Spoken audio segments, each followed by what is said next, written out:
Bem, meus amigos, a ideia agora nesse vídeo da série Geopolítica é a gente tratar do item 3, né? Que é o aqui da bibliografia, que é o pensamento geopolítico brasileiro, predecessores e geopolíticos. Tá? Então, dentro desse tema, né, a gente começa falando do embaixador Meira Pena, né? José Oswaldo de Meira Pena. Foi um diplomata brasileiro, né, muito proeminente no século XX.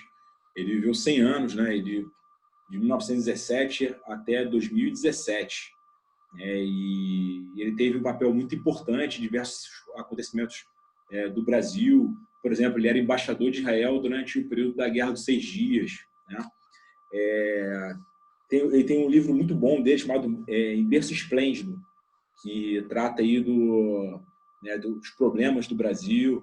Enfim, no geral, ele é um dos ícones, né, do pensamento liberal no Brasil. Então, ele é muito pouco explorado, né? Só quem está ali no métier ali do pensamento liberal conhece mais ele, né? Ele é uma grande referência no estudo Mises Brasil. Então, assim, acaba que é uma pessoa que trouxe muitas ideias boas. No caso da nossa bibliografia, é comentado sobre o livro dele, Política Externa, né? E aí ele faz algumas considerações nesse livro, em termos históricos, né? Porque ele também se dedicava muito à parte histórica, sobre o Tratado de Tordesilhas, né? Ele comenta que é um marco inicial do nosso processo, né, de geopolítica, né, na história colonial. Então, assim, na verdade, ele comenta que o Tratado de Tordesilhas ele foi um dos principais tratados internacionais, né, feitos na história do homem, porque ele foi o primeiro nas dimensões que se propôs, né, ao estabelecer a partilha do mundo entre duas potências, né? Então, naquele momento ali, o Tratado de Tordesilhas ele separava ali 370 léguas a oeste da ilha de Santo Antão, ali no Cabo Verde, né? Tudo que fosse ali a oeste era da Espanha e o que fosse a leste era de Portugal, né?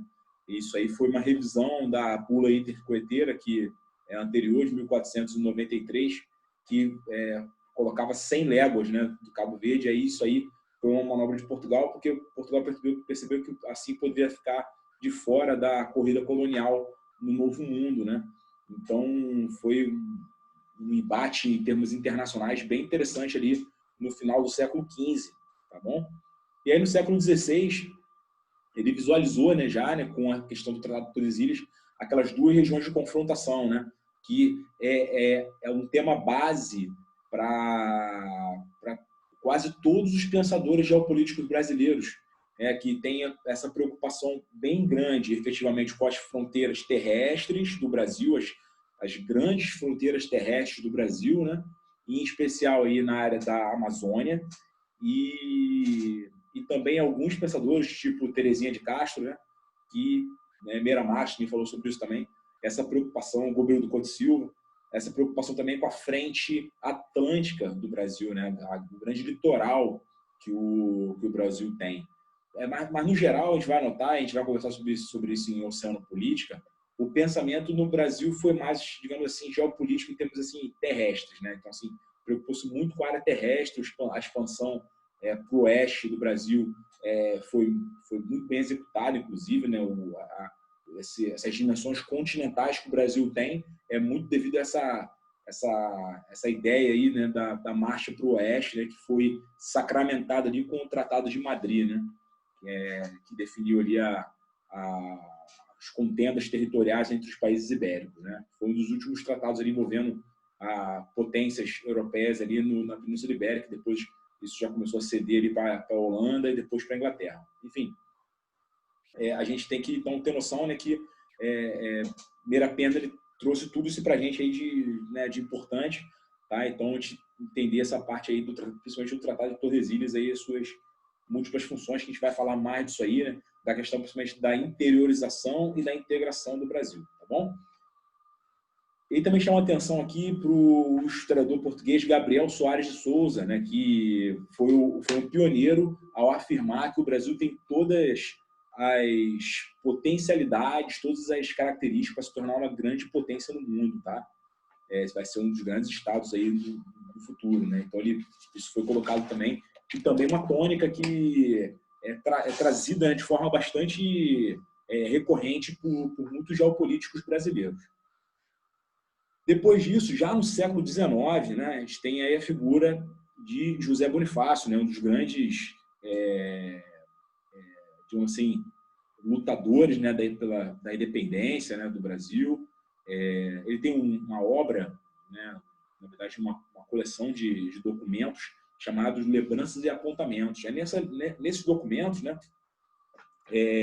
ele pontua algumas coisas que ele vê que são importantes para o Brasil ali, dentro dessa ideia que eu falei, né, que eu falei, permeia quase todos os geopolíticos, da interiorização e da integralização, né, de você integrar esse estado continental, né, que é o Brasil.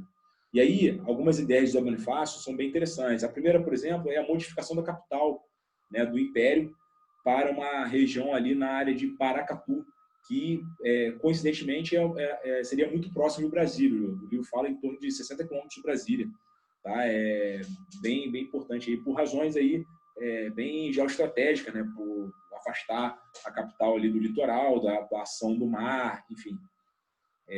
A imensidão geográfica do Brasil, né? Então, uma capital no centro ia proporcionar uma melhor possibilidade aí de articulação, né, de malhas viárias aí para poder integrar o Brasil. Essa característica da conformação do território brasileiro, né, ocupando a porção centro-oriental da América do Sul, né? Então,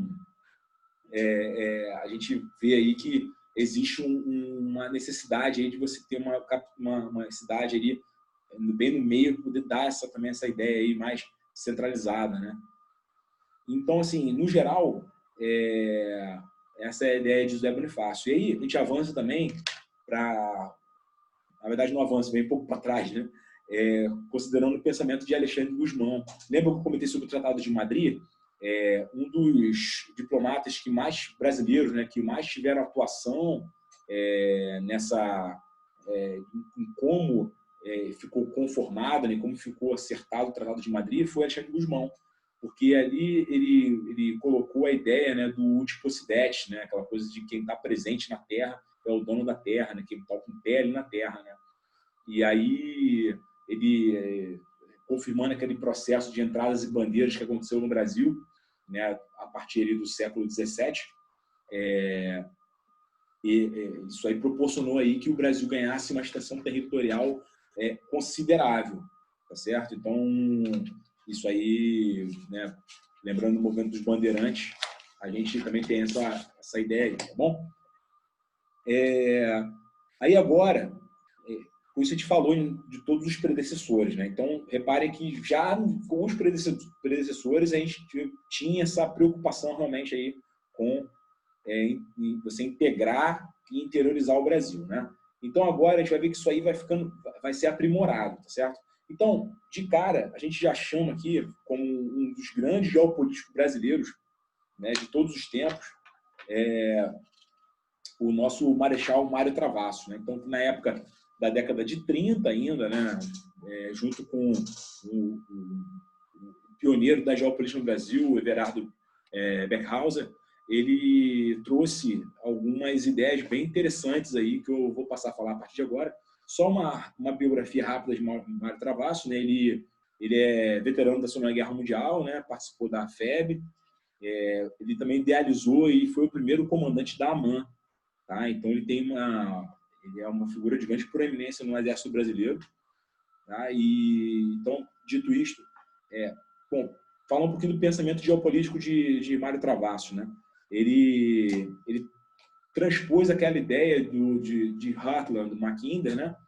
E que estava, digamos assim, meio que fresquinha, né, naquela época ali, porque lembra que o Hartland, a ideia do Hartland foi ali já no segundo legado de Mackinder, né? Foi logo após ali a Primeira Guerra Mundial, 1919.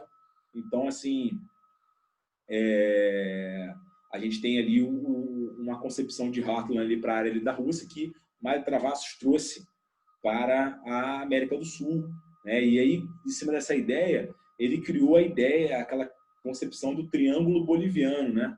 Aquele com os vértices ali em Sucre, Santa Cruz de La Sierra e Cochabamba, né? Então ele colocou ali seria o Triângulo Boliviano. E aí, para você romper a hegemonia natural de Buenos Aires, que carreava os rios platinos, né? Principalmente ali a bacia do Paraná-Paraguai, você teria que dominar esse Triângulo Boliviano, tá certo? Por que isso? Porque na visão dele existiam dois antagonismos aqui na América do Sul, né? Você tinha um primeiro antagonismo entre o Atlântico e o Pacífico, onde você no meio tinha a Cordilheira dos Andes, né? E você tinha um outro antagonismo da bacia amazônica com a bacia platina, tá? Então esses dois antagonismos, a tendência dele era gerar isolamentos e de acordo com a geografia, né, a disposição da geografia, acabava com isso favorecendo Buenos Aires, tá? A gente tem uma situação aí que na época, né, a gente via aí aquela corrida, né, digamos assim, aquela corrida armamentista, né, aquele embate, né, mais ideológico e menos bélico ali Brasil com a Argentina, dessa época aí, então é bom te contextualizar desse jeito também, tá?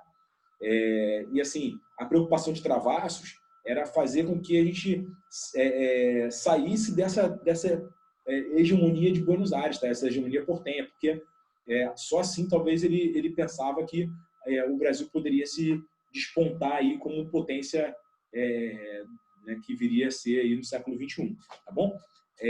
Então, dito isso, ele pensa no seguinte: a gente precisa, baseado nessa conformação geográfica e com esses antagonismos, a gente precisa de algum jeito de transpor isso de maneira artificial, né? A gente precisa se contrapor a isso. Então, de cara, o que ele pensou, né? Foi um triângulo boliviano. Esse triângulo boliviano, os vértices dele em cima daquela ideia dos nudos, né? Que são áreas onde a altitude é um pouco menor, né? Na Cordilheira dos Andes, ou seja, teoricamente ficaria mais fácil você transpor a cordilheira nesses pontos, né? Então, assim, entra nessa questão aí.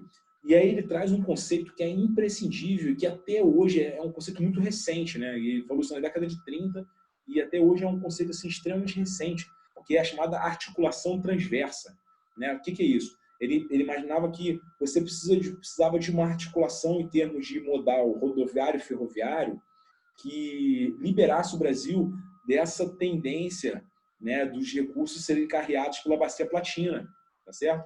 Então, o que aconteceria? Essa articulação transversa pegaria os recursos do interior e, em vez de carrear eles pela bacia platina, você transferiria esses recursos via modal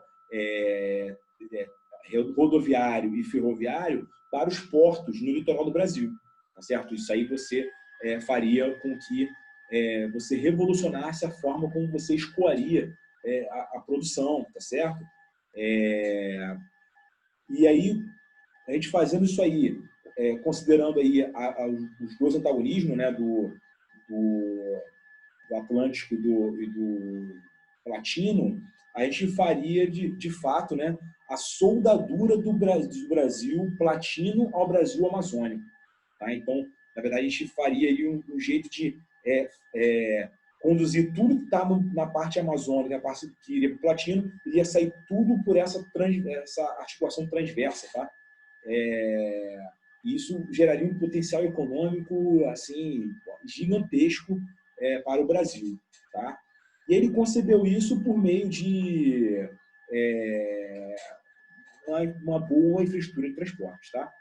Secundariamente, ele também falou nas demais regiões, né, era importante você ter artérias longitudinais que se juntassem, né, fossem meio que tributárias desse sistema de articulação transversa. Aí, né? Então, é mais ou menos nesse sentido aí que a gente tem. Tá? E aí, o que acontece? A gente tem a figura do triângulo boliviano, tem a figura dessa articulação, né? E aí, em associação com o Everardo Barkhausen, ele também imaginou aí a importância das fronteiras, né? Ele viu a proteção das fronteiras sobre esse viés, né, de modernização, né, de infraestruturação, tá certo? Então, é bem importante ver sobre essa lógica aí, tá legal? Você vê, por exemplo, no livro, né, Projeção Continental do Brasil, né, que foi a primeira obra geopolítica publicada no Brasil, ela tratou ali da questão, né, da política nacional destinada a colocar o Brasil, de fato, ali como uma potência sul-americana. Tá? Bom, falei dos antagonismos geográficos que, por acaso, existem, né? Então, eu falei do Triângulo Boliviano, tá certo? E aí, em cima dessa questão, né, fronteira, articulação econômica, Triângulo Boliviano, antagonismos, a gente tem algumas soluções que Travassos imaginou para que a gente superasse todos esses desafios, tá certo?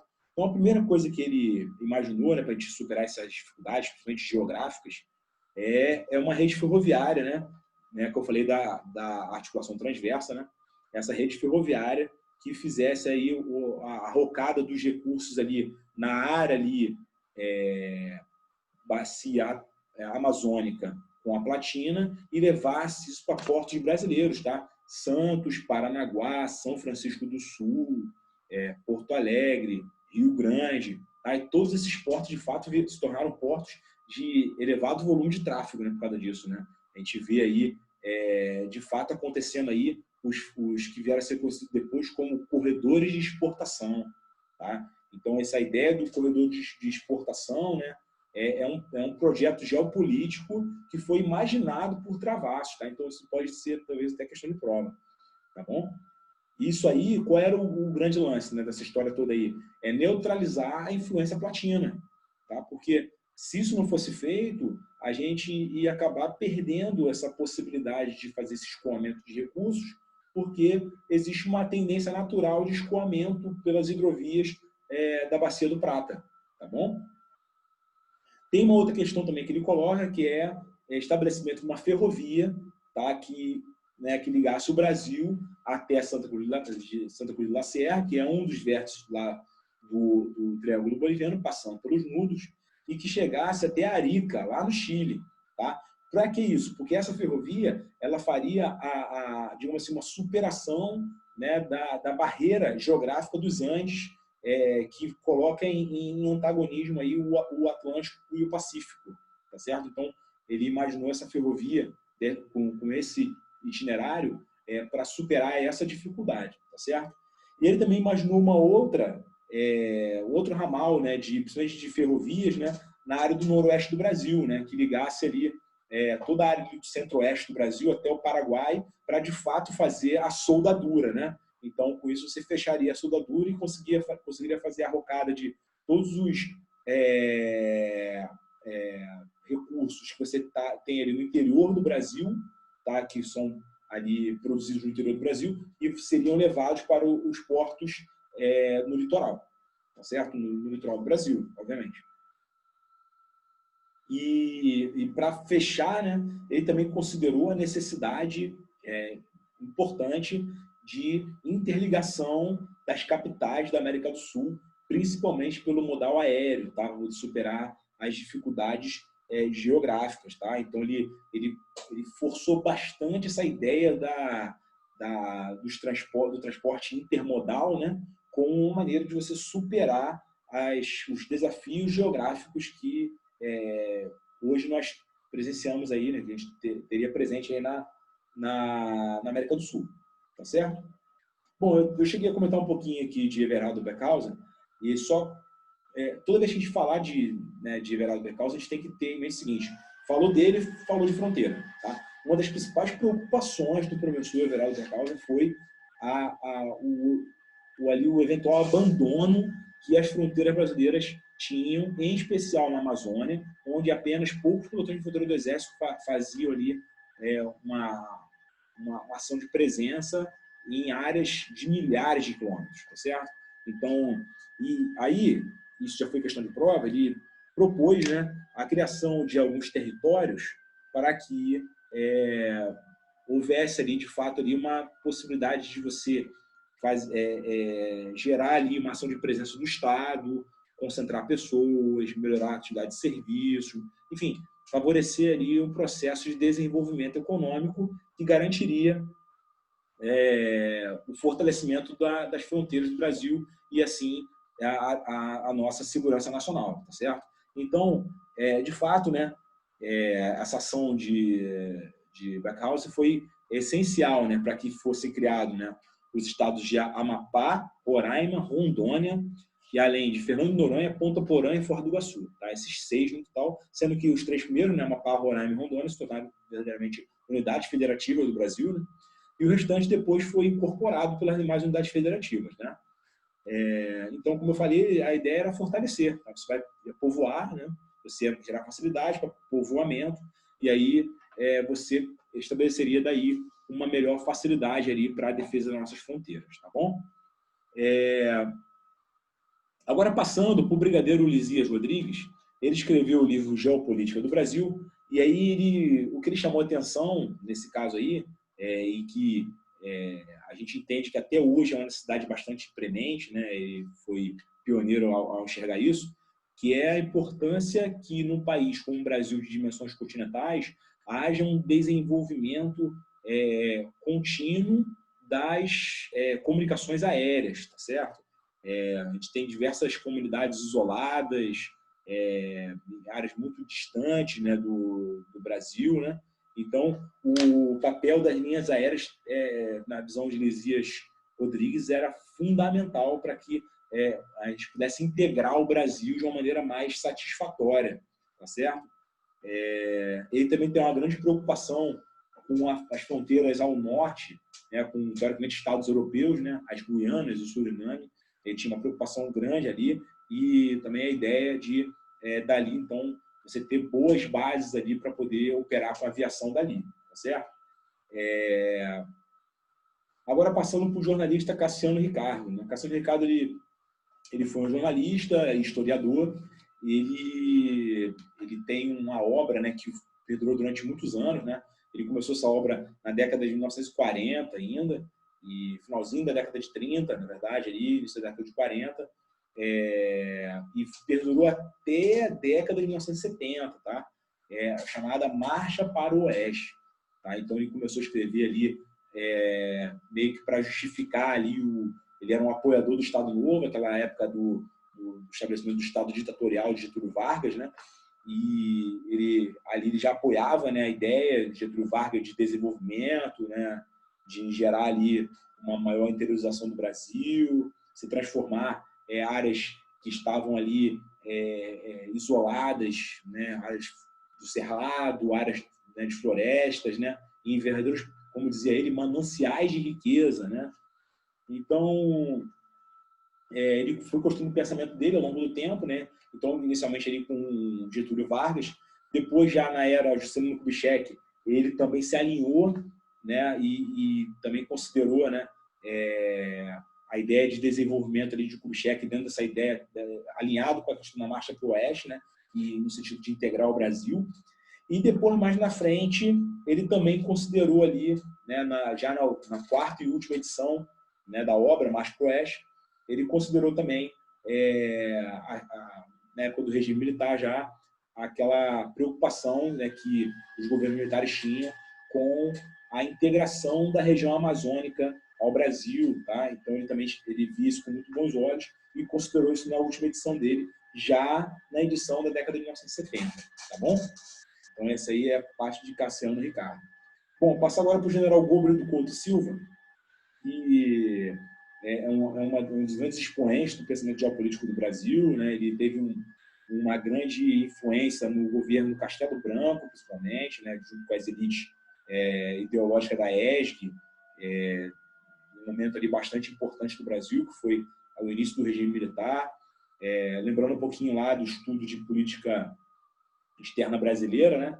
A gente vê ali que o governo Castelo Branco ele teve uma correção de rumos que acabou não dando muito certo, né? Que só durou de 64 a 67, onde houve ali uma ampliação do pensamento da bipolaridade, do ocidentalismo, né? Da questão da segurança coletiva, né? Em vez de pensar em termos universalistas, em vez de pensar ali em termos ali menos bipolares, né? Então, assim, acabou, naquele momento ali, você tendo ali um certo descompasso do Brasil em relação ao que estava acontecendo no mundo, né? A Guerra Fria estava na fase da detente, então, enfim, tem uma série de questões aí. Mas vamos lá, voltando para o pensamento do general Gomes do Couto Silva, a gente vê que ele está alinhado com aquela questão do Estado desenvolvimentista, né, que perdurou até 89 no Brasil, está bem alinhado, tá?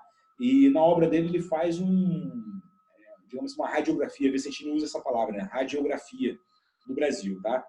E ele considera, né, aquilo que lá atrás Meira Matos já havia comentado, lá quando ele analisou a questão do Tratado de Tordesilhas, né? Aquelas grandes frentes que o Brasil tem, né? A frente atlântica e a frente de fronteiras ali com os países da América do Sul, né? Então ele colocou essa questão aí de maneira clara. Ele falou de regiões geopolíticas brasileiras, né? Onde ele estabeleceu ali uma área de reserva geral de manobra, onde hoje são os estados do Sudeste. Ele pegou uma parte também do sul de Goiás, ali da área ali do Distrito Federal. E aí depois ele considerou uma área mais ao norte, uma área ao sul, ao oeste e a Amazônia, tá? Esse é o norte, onde hoje é o Nordeste, tá certo? Para não confundir com a Amazônia. E tem o Nordeste, a área ao norte, onde hoje é o Nordeste, a Amazônia, o oeste e o sul, tá? Então, essas aí são as regiões geopolíticas para Gomes do Couto e Silva, tá? Isso aí já foi questão de prova, perguntando sobre essas regiões geopolíticas, tá bom? Aí também citou algumas considerações sobre ações políticas necessárias para o Brasil, tá? Então ele considerou a questão do pensamento ali, voltando, né, ao pensamento desenvolvimentista de Kubitschek, né, do Brasil grande, né, Brasil industrial, né? Então ele pensou nisso no sentido de integração, né? Então desenvolvimento a serviço da integração, né? Ele também destacou a questão da interiorização, principalmente ali para trazer a Amazônia para o Estado brasileiro, e também pensou, né, receitou uma articulação cerrada com os Estados Unidos naquele conceito de bipolaridade, tá certo? Então, imprescindível uma manutenção de uma boa aliança com os Estados Unidos, tá certo? Aí teve o grande problema, né, que o Brasil acabou sentindo depois, na década de 80, foram as duas crises do petróleo, né, de 73 e 79. Isso prejudicou bastante ali o processo de política externa brasileira, né, e aí o ritmo, né, com que o avanço que Gomes do Couto Silva ele pensou que o Brasil acabou reduzindo, né, entrou meio que em um passo de espera pelas dificuldades econômicas que foram geradas, a necessidade de financiamento foi ficando mais difícil, enfim, acabou tendo mais dificuldades, tá certo? Então, esse aí é o pensamento de Gomes do Couto Silva. Bom, agora passando para a professora Terezinha de Castro, ela foi professora da ESG e de outras escolas militares também, teve bastante envolvimento aí na década de 70 aí com pensamento militar, e ela foi pioneira realmente ali naquela questão do estudo do Atlântico, tá? Do oceano, tá certo? Assim, como eu falei, né, a maioria dos pensadores geopolíticos brasileiros, embora citassem, né, a importância da dificuldade, a complexidade e a importância do Atlântico Sul, não evoluíram muito no pensamento. Mas Terezinha de Castro não, ela de fato ela evoluiu bem o pensamento, tá?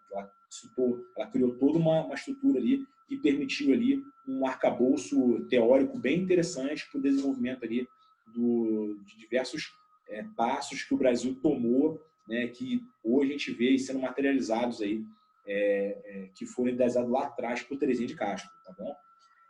Então, assim, ela via, né, a questão do Atlântico Sul em termos de segurança nacional, a importância do Brasil exercer um domínio efetivo, né, do Atlântico Sul em termos de segurança. Via também aquela questão do Atlântico Sul como uma zona de paz e cooperação internacional, bem alinhado com aquela questão das opacas, né?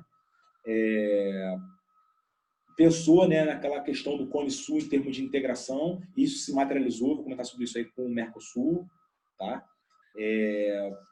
Também falou, né, da importância do entorno estratégico, ela ir um pouco para cima ali do hemisfério norte, ali até a área do Mar do Caribe, e aí por isso que o entorno estratégico do Brasil ali, a gente acaba compreendendo ali até mais ou menos ali o paralelo 18 norte ali, né? É baseado nessa influência do pensamento de Terezinha de Castro, tá? E ela também citou algumas questões relacionadas a problemas na região amazônica, tá? Questões de integração, tá? Dificuldade de integração, tá bom? E aí uma coisa que é recorrente, eu vi caindo em várias provas, tá presente lá em reconstituições, é a questão do princípio da defrontação, né? Que ela defendia, né? Ela pegou ali, baseado no previsto lá no TIAR, né? Considerando aquele meridiano de 24 a 90 graus ali, né? E projetou até o continente gelado isso, né? E viu ali as áreas onde o Brasil, teoricamente, deveria reivindicar pela lógica da defrontação, por questão de segurança nacional, por estar associado ao TIAR, né? Aquela coisa da segurança coletiva. Enfim, ela usou uma série de argumentações no sentido de comprovar a importância do Brasil participar do Tratado Antártico, né? E dali realizar pesquisas na área e tomar posse ali de uma parte da Antártida ali para favorecer aí projetos futuros do Brasil, tá certo? Então isso aí é recorrente em provas, tá? Então atenção a essa questão do princípio da defrontação. Bom, aí eu já havia falado, né? Mas como é que o ideário de Terezinha de Castro se materializou, né? Como é que a gente pode visualizar isso hoje, essa materialização do ideário de Terezinha de Castro, né? Tem duas coisas que saltam muito aos olhos. A primeira é a estação Antártica Comandante Ferraz, tá? Então a gente vê ali a partir de 82, aí em 83 é estabelecida a estação. Hoje ela foi reinaugurada, né? Uma estação mais moderna e tudo. Então, a Estação Antártica Comandante Ferraz ela é uma materialização dos pensamentos ali geopolíticos, ou oceanopolíticos, digamos assim, de Terezinha de Castro, tá legal?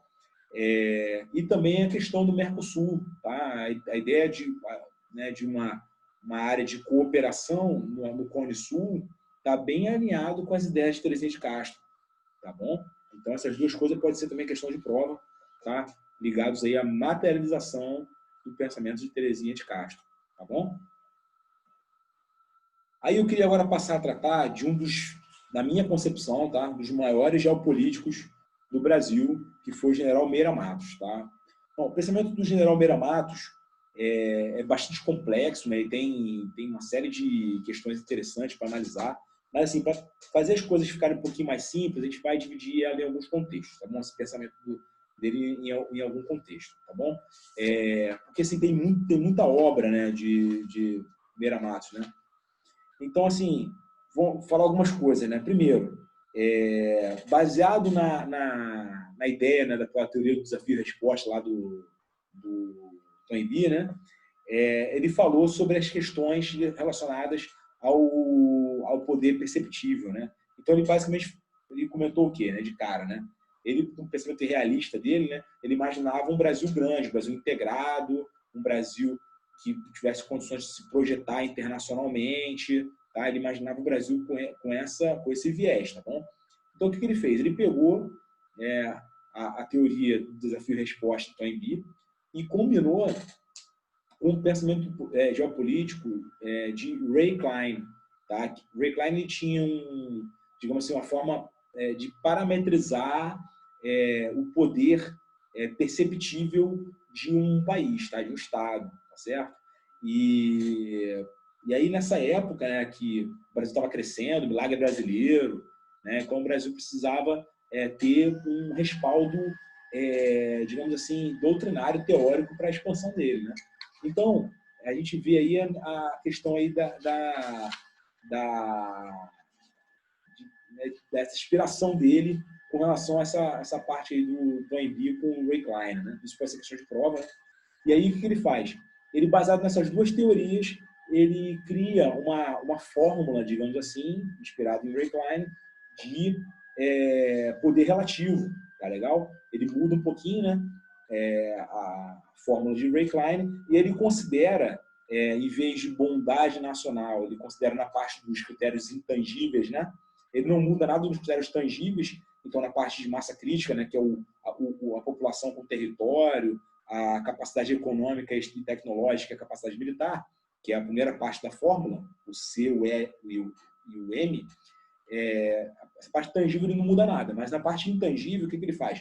Ele modifica ali o vontade nacional por bondade nacional por vontade nacional, como sendo ali o W, né? e acrescento o P, que é a capacidade para persuadir ou convencer. Tá? Então, aí a fórmula fica C mais E mais N, aí fecha parênteses, né? Vezes S mais W mais P, tá certo? E aí, ao aplicar essa fórmula, ele identifica que o Brasil fica em segundo lugar no mundo, tá? E, então, assim, baseado nisso, né, ele considera que o Brasil é uma potência emergente que no século XXI, no final do século XX para o século XXI, vai ser uma das grandes potências globais, tá?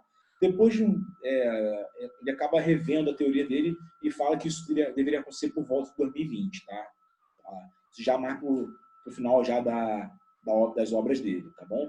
Então ele também faz essa avaliação já, reavaliação da obra em cima disso. Mas vamos lá, voltando. Então essa parte aí ficou clara, né, de como que ele enxerga aí a questão do poder nacional, né? Agora, eu também queria tratar um pouquinho ali do projeto de desenvolvimento econômico segundo o ideário de Meira Matos, tá bom? Ele via a necessidade enorme, né, de integrar e interiorizar o Brasil, assim como os predecessores, né? Ele via a necessidade de você valorizar, né, essa grande massa continental com uma elevada população que o Brasil tinha, isso fazia de fato muita diferença, e via a necessidade também de você aperfeiçoar os processos de segurança e defesa nacional.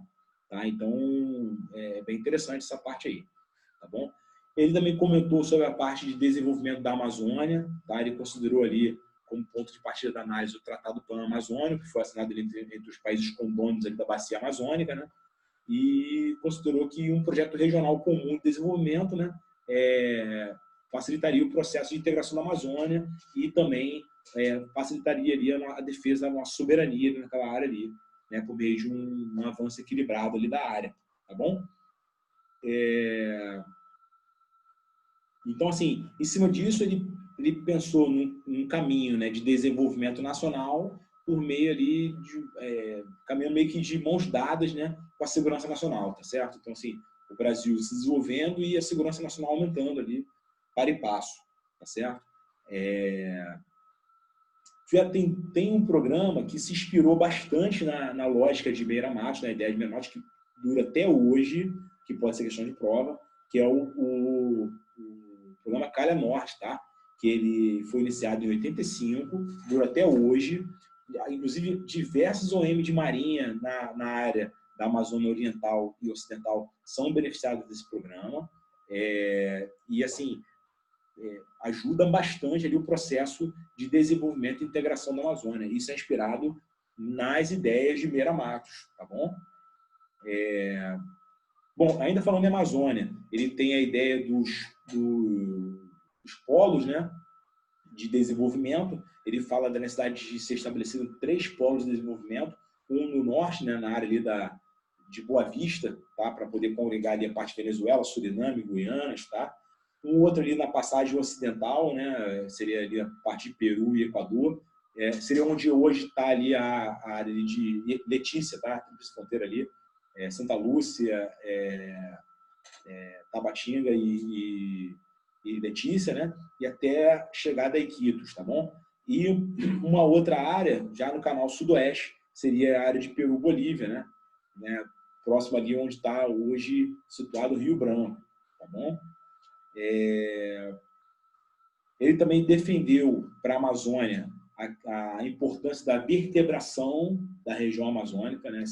Ficou bastante, ele usou esse linguajar, né? Vertebração da Amazônia, tá? No sentido de integrar melhor as áreas que estão muito isoladas pela influência da selva, tá bom? Como eu também comentei, né? Dentro das ideias de Meira Matos, que já foram ali visualizadas por Travassos anteriormente, né? Tem a questão do Calha Norte, né? Que eu comentei. E o projeto também do Fernando Henrique, lá de 2000 a 2003, né?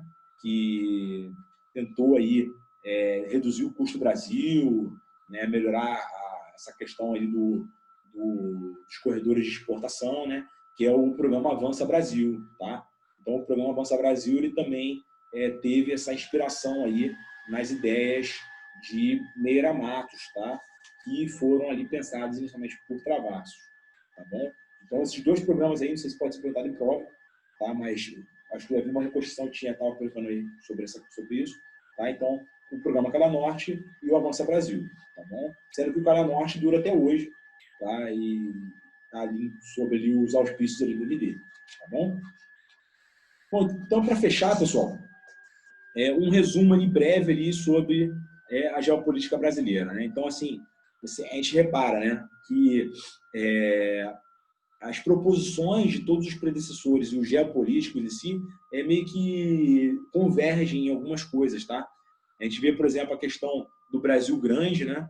Então, o Brasil como um potencial de ser uma grande potência a nível mundial, tá? Isso é a primeira coisa, tá? A necessidade de interiorização e de integração, tá? Isso também é um aspecto comum, é um ponto pacífico aqui que a gente observa ali em diversos pensadores, tá? A prioridade de integração e desenvolvimento da região amazônica, tá? Isso também tem bastante influência nos pensadores geopolíticos brasileiros.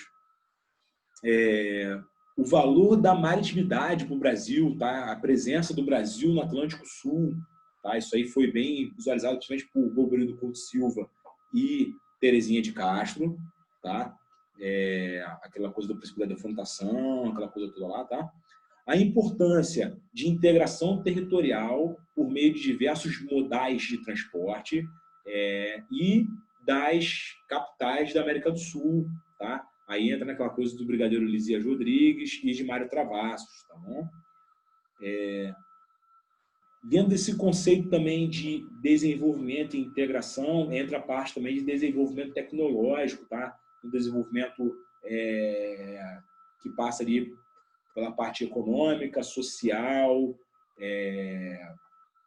científica, tá certo? Então, toda essa parte aí, tá? E como eu falei, né, aquela questão do reconhecimento que o Brasil pode ser, sim, uma grande nação, um estado ali de elevada proeminência, tá, no cenário mundial, tá? Tendo para isso estimular aí uma diplomacia firme, né, isso aí para fora, e uma política bem orientada em termos internos, tá certo?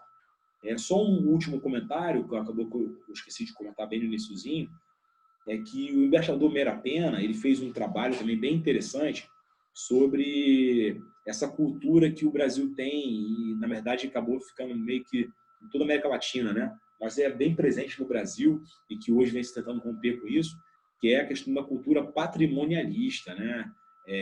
Aquela coisa da confusão de valores éticos e morais públicos e privados, tá certo? Então, isso aí foi uma grande crítica também de Meira Pena, tá? E a gente observa de maneira assim, olhando as ideias dos geopolíticos, que existem menções a isso em vários deles, tá? Essa questão da importância da gente entender o Brasil como uma grande nação, tá? E para isso a gente entender qual é a nossa parte nesse processo, tá bom? Então, Meira Pena ele trouxe também essa forma, essa visão de mundo também que é bem interessante aí e vale a pena, que está muito atual aí para o nosso país, tá certo? Bom, é isso que eu queria falar de geopolítica brasileira. No próximo vídeo nós vamos comentar sobre as novas geopolíticas.